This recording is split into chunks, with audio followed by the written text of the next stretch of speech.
आश्रम वाले जो भाई हैं, सेवादार हैं, जो अन्नपूर्णा मुहिम के तहत जो अभी कार्य कर रहे हैं, वो भक्ति मार्ग में ज्ञान आधार से आध्यात्म की दृष्टि से कितना सही है या नहीं। तो इन्होंने क्लियर कर दिया ज्ञान आधार से, सबूत और प्रमाण सहित, कि आश्रम वाले भाई केवल और केवल मान बढ़ाई वश, अपनी चौधर वश, अपना सम्मान करवाने वश और जगत में अपनी वाहवाही लूटने के वश ये मुहिम चला रहे हैं। इसका प्रमाण भी पवनदास जी आगे बता सकते हैं कि इनके बारे में गुरुजी ने कुछ बोला है किसी सत्संग में या किसी और विशेष संदेश में या और किसी माध्यम से, तो ये बताएंगे। बाकी भाइयों और बहनों, ये सारी चीज़ें जो अभी वर्तमान समय में चल रही है आश्रम वाले भाइयों की तरफ से, ये केवल और केवल जगत वालों से अपनी मान बढ़ाई वश, अपना सम्मान करवाने वश और अपनी चौधर पाने की वश ये जगत में ये कार्य कर रहे हैं। अन्यथा पवनदास जी ने भी बताया कि एक भगत है दिल्ली से, तो उसकी प्रार्थना करने के बावजूद और संत रामपाल जी महाराज जी का आदेश आने के बावजूद उसका मकान नहीं बनाया गया। यानी गुरु का आदेश हो मकान बनाने का, फिर भी मैनेजमेंट आश्रम वाले उसका मकान नहीं बनाया। उन्होंने उसका मकान नहीं बनाया और एक जगत वालों की छोटी सी प्रार्थना पर, जिनके पहले से मकान कुछ रहने लायक हैं, तब भी उनके मकान दोबारा फोड़कर उनके मकान बनाए जा रहे हैं। यानी उनके लिए रहने की व्यवस्था है, फिलहाल वो रह सकते हैं, अपना टाइम पास कर सकते हैं, लेकिन फिर भी उनका मकान उसको फोड़कर दोबारा से 2 मंजिला मकान बनाया जा रहा है। कारण कि वहां पे इन्होंने बताया कि गांव के सरपंच को साथ लेकर उनके हाथों उनको चाबी दिलवाना, फोटो खिंचवाना, वीडियो बनवाना, यानी वहां के गांव वालों की नजरों में अपनी चौधर और मान बढ़ाई पाना, अपना सम्मान करवाना, उनकी नजरों में एक अपने आप को एक ये मान लो कि आप ऐसा तो कोई भगत करता नहीं, बिल्कुल भगत के तो नियम और मर्यादा में है ही नहीं, केवल उनकी गांव वालों की नजरों में एक अच्छा व्यक्ति साबित होना, ये इनकी प्रक्रिया चालू है भाई और बहनों आश्रम मैनेजमेंट की।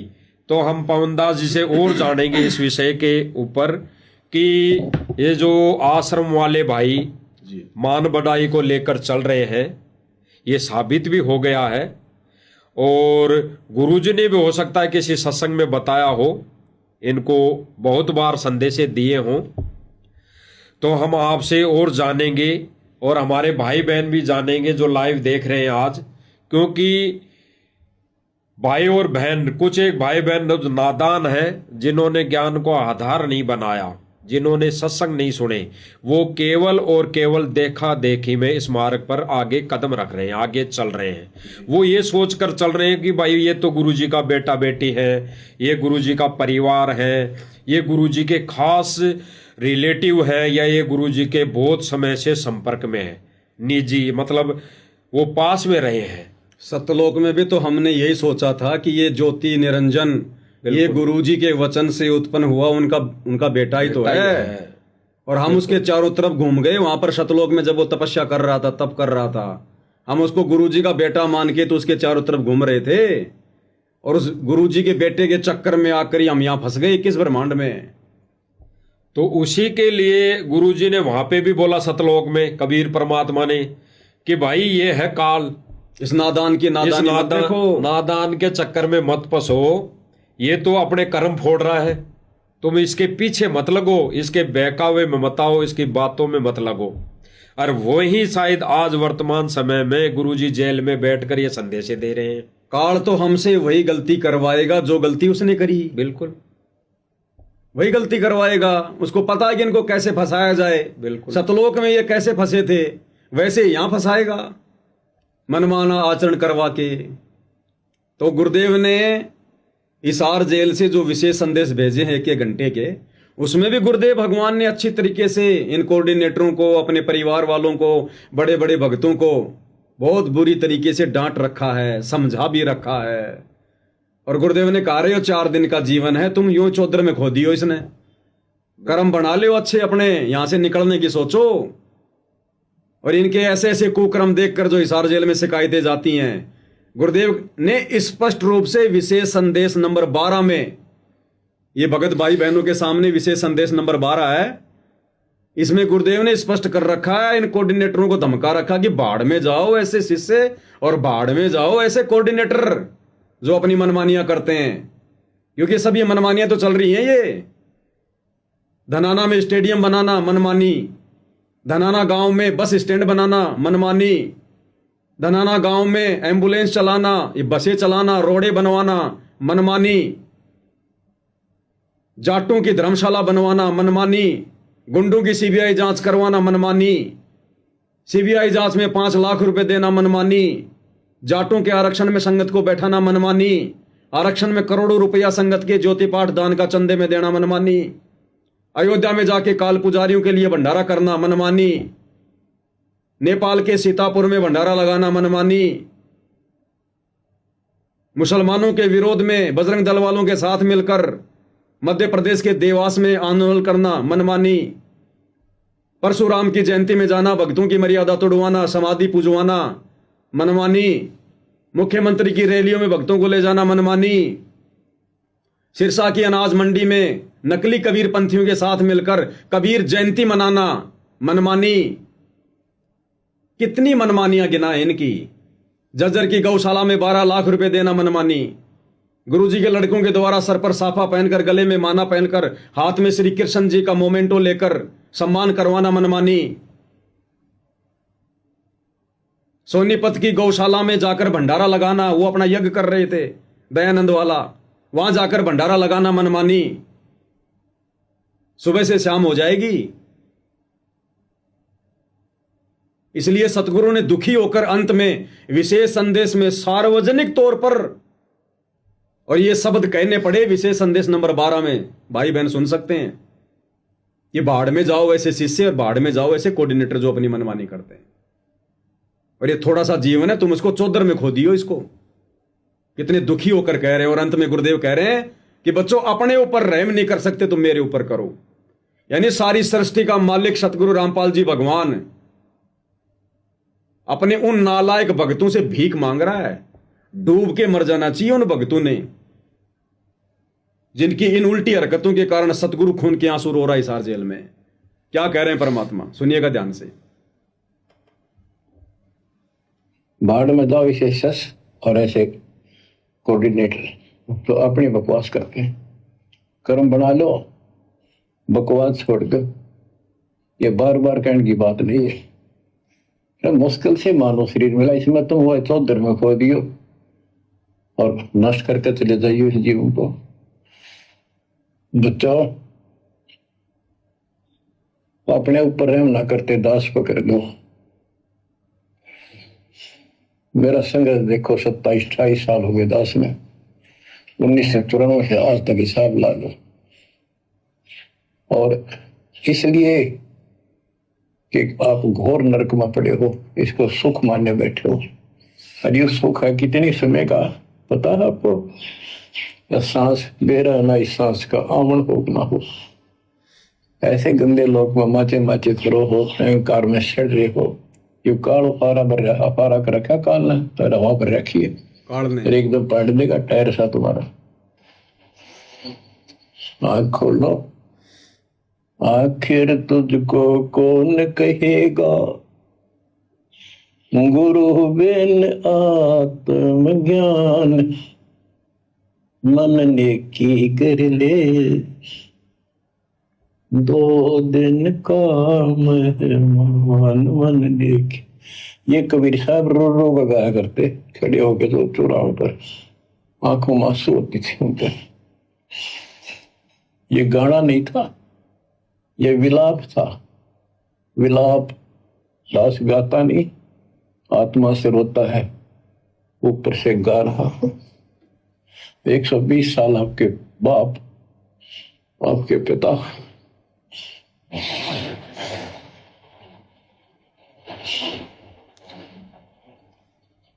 एक झोपड़ी में रहे, गर्मी सर्दी बारिश हो गई, हमारे लिए पड़े रहे, क्योंकि वो आते हमारे को सद्बुद्धि देने के लिए, पर हमारे ऊपर काल का प्रभाव जबरदस्त है।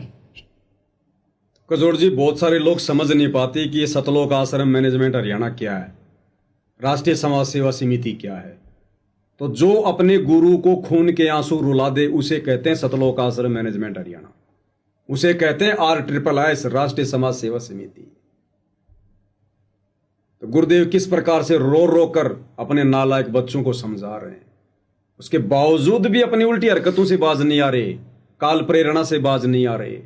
नित नए नए पाखंड, आडंबर, ड्रामेबाजी, अपना मान सम्मान करवाना इन आश्रमों में, आश्रम में आने वाले राजनेताओं का मान सम्मान करना, कभी सिर पर पगड़ी पहनकर, कभी अपने इस कंधे पर शॉल डालकर, कभी उनके हाथों में वो फूल वाल देकर।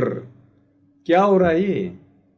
अभी भी नहीं पता इनको सम्मान का अधिकारी कौन है संसार में, खुद का ही सम्मान करवाने में लगे हुए हैं। तो ये लोग पूरी तरह से काल प्रेरित हैं। और संगत यदि इनको गुरु का बेटा बेटी समझ के, भाई बंधु समझ के, या बड़े बड़े भगत समझकर इनकी पूंछ पकड़कर यदि भवसागर को पार करना चाहेगी, तो ये तो डूबे हुए हैं, इनको भी ले डूबेंगे। हम तो डूबेंगे सो डूबेंगे सनम, तुमको भी ले डूबेंगे। और दास ने वैसे तो साधु दास भगत जी के घर का वीडियो दिखा दिया है। ये खुद भगत है जो वहां पर देख रहा है, जो माइक हाथ में लेकर। हरियाणा फास्ट न्यूज नाम से इसका यूट्यूब चैनल है। और फिर भी किसी को शंका हो तो दास ने इस लाइव वीडियो में नीचे नीचे कमेंट्स को जो है वो पिन कर दिया है। उसमें साधु दास भगत जी का मोबाइल नंबर है, जिसका घर जला हुआ है।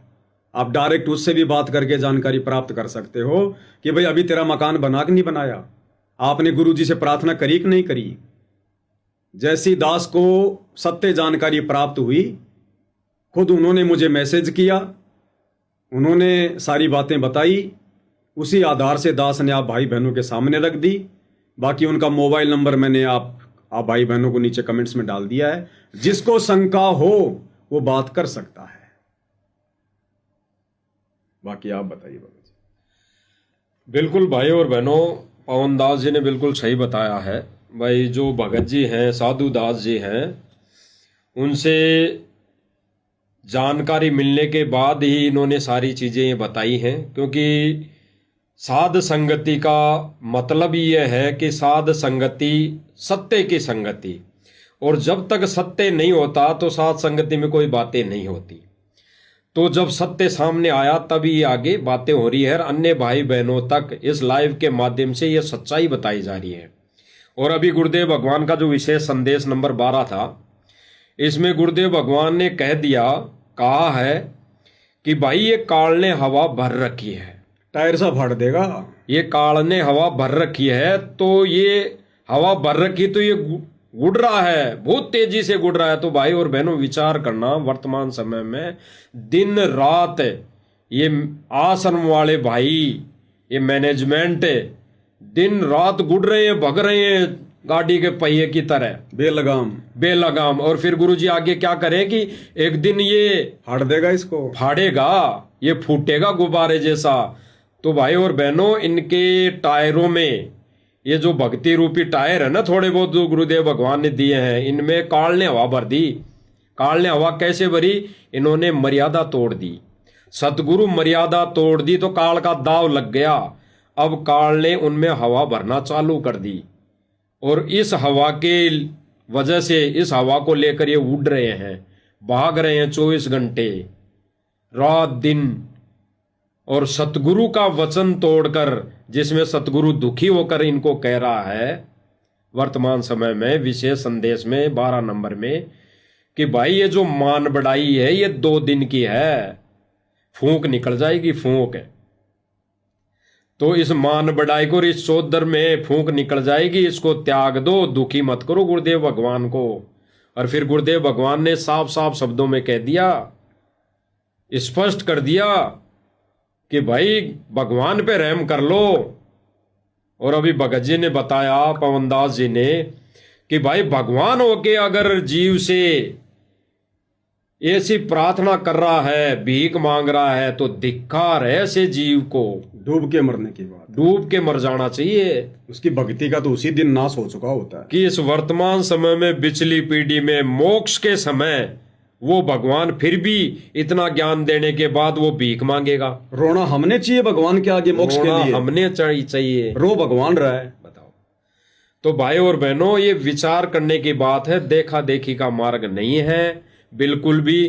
भावों में भावक होकर ये बहने का मार्ग नहीं है। क्योंकि आश्रम वाले तो काल की हवा से चल रहे हैं, तो ये तो सारी वीडियो भी वही दिखाएंगे जैसा अभी वर्तमान समय में ये जो पिछला समागम हो चुका, इसके अंदर वही वीडियो दिखाई गई, पानी निकालने वाली, मकान बनाने वाली, और संगत उनको देख देख के रो रही हैं। जबकि गुरुदेव भगवान ने क्या कहा कि भगवान के बोले गए वचनों पर आंसू आने चाहिए। तो सत्संग में तो किसी के आंसू आते नहीं, कभी दिखाया नहीं वीडियो में, कभी भी नहीं दिखाया। और ऐसे वीडियो जो एआई से बनाए गए हैं, जो काल प्रेरणा से मदद करके बनाए गए हैं, उन पर भगत आंसू बहा रहा है। तो गुरुदेव भगवान इनके ऊपर भी कह रहे हैं कि झूठे आंसू बहाने से अच्छा है ये भक्ति छोड़ दो, फिर आश्रम में आने की जरूरत नहीं। तो भाई और बहनों, हमारी तो हाथ जोड़ के विनम्र प्रार्थना है कि देखा देखी का मार्ग नहीं है बिल्कुल। ये ज्ञान आधारित भक्ति है, आध्यात्मिक दृष्टि से इस पर चलना पड़ता है। और दूसरी बात रही कि आश्रम वाले जो भाई हैं, ये बिल्कुल ही गुरु जी के ज्ञान आधार के विपरीत सारा कार्य कर रहे हैं, विपरीत संगत को ये चला रहे हैं। यानी सतगुरु जो पटरी है, ज्ञान आधारित पटरी, उससे नीचे इस आध्यात्मिक ट्रेन को उतार चुके हैं। बाकी बचने वाले भाई बहन तो भाई अपना बचाव कर लेंगे। साथ में दो नाव चल रही हो, तो भाई एक नाव में अगर छेद हो रहा है तो भाई तुरंत ज्ञानवान भगत का, ज्ञानवान आत्मा का एक ही उद्देश्य, एक ही फर्ज बनता है कि उसमें से छलांग उस सत्य की नाव में लगा जाए। बेड़ा देखा जरजरा उत्तर चले फड़क। तो ये ही सतगुरु का आदेश है, सतगुरु का वचन है, तभी हम बच सकते हैं भाई और बहनों। तो ये आश्रम वाली जहाज तो भाई डूबने वाली है, और परमात्मा ने सात संगति रूपी नौका बिल्कुल बराबर में खड़ी कर रखी है। समझदार होगा वो तो डूबती जहाज से तुरंत छलांग मार देगा सात संगति में भाई, और जिसने मरना भाई वो बैठा रहेगा आंखें बंद करके। बाकी जो भी भाई बहन इन वीडियो को कुछ कमजोरी के कारण समझ नहीं पाता है, लाइव वीडियो को, इन लाइव संदेशों को, और वो इनको ना समझकर कुछ अटबड़ सी करते हैं, तो भाई और बहनों विचार करने की बातें हैं। भाई विचार करने की बातें, उनसे तो अच्छी बात यहाँ है, उनसे तो अच्छी बात यहाँ है, वहां यहाँ राजनीति तो नहीं हो रही, यहाँ किसी का पक्ष विपक्ष तो नहीं हो रहा, यहाँ किसी धरना प्रदर्शन पे तो नहीं ले जाके बैठाया जा रहा।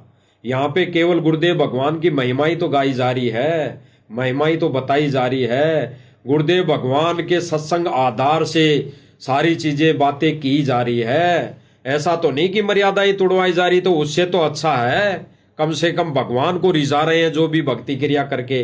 तो भाई और बहनों विचार करना इन बातों पे, और गहराई से चिंतन मनन करना कि ये जो साथ संगति के वीडियो हैं, सत्सेवकों के वीडियो हैं, ये किस पर्पज और किस आधार पर, और इनका क्या मूल्य है, क्या औचित्य है, क्या इनका रीजन है, इन पर विचार विमर्श करके भाई और बहनों ये दो नाव परमात्मा ने खड़ी कर रखी है।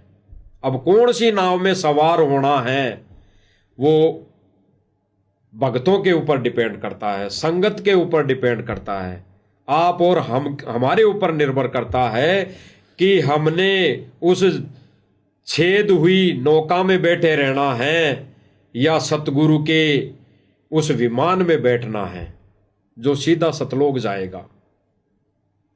तो भाई और बहनों विचार करने की बातें हैं, बाकी और भाई भी और बातें बहनों, होती रहेगी।